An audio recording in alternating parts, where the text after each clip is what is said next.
let's read on. Look at the advantage you have in troubling times to experience supernatural peace. Look at verse 18. Jesus says, I will not leave you as orphans.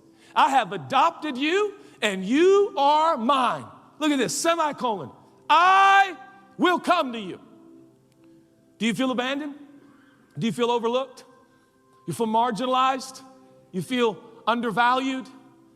You feel like your spouse and you've grown distant? You feel like you haven't heard from your son who went off to college and you're starting to get worried and you're wondering, God, are you faithful? God, are you true? God, are you there? Look at this promise. He says, I will come to you. I am not a negligent father. I am not far from you. I'm on the inside of you. I will come to you time and time and time and time again. I am faithful. I am true. I do not change.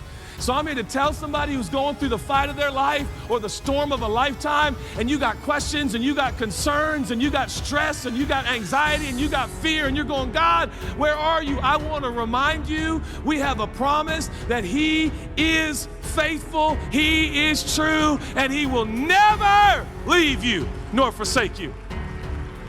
I will come to you. Wow. Thank you, Jesus. Prayer is not sending God to run on your errands. A Christian must get on his knees before he gets on his feet. Prayer is not getting Prayer is not getting God prepared to do your will. Prayer is getting you ready to do God's will. The Lord's Prayer, say this, not my will, but thine be done. Say that with me. Not my will, but thine be done. Prayer is the only way to release the supernatural power of God in your life, in your marriage, in your business, to show you great and mighty things. But the question is, as powerful as God is, God cannot answer prayer until you pray. You often hear, or I often hear people say, well, I wonder when God is going to do something. The initiative rests with you, not God.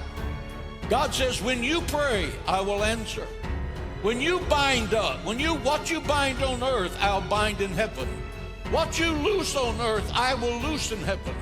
But the initiative rests with you. God's not sitting there wondering what you want. He wants you to tell Him. Because if you tell Him in faith, believing, you will receive it. Give the Lord praise in the house.